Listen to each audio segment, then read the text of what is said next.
Hello guys, and welcome to another tutorial video. In this short tutorial video, I'll be showing you how to add Bitcoin to Coinbase Wallet.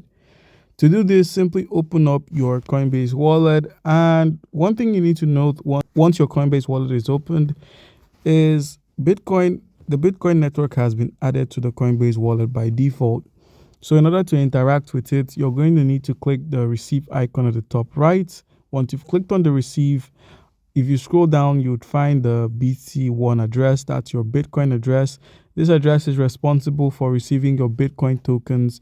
And if you were to click on the QR code icon, you'd find that you could receive it in the Segwit network or in the legacy, depending on which of the blockchains or networks you wish to use.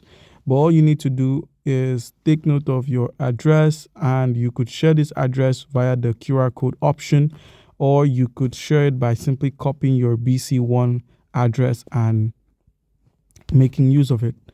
So guys, that's how you can easily add the Bitcoin to your wallet. You could receive tokens here by sharing your address or QR code.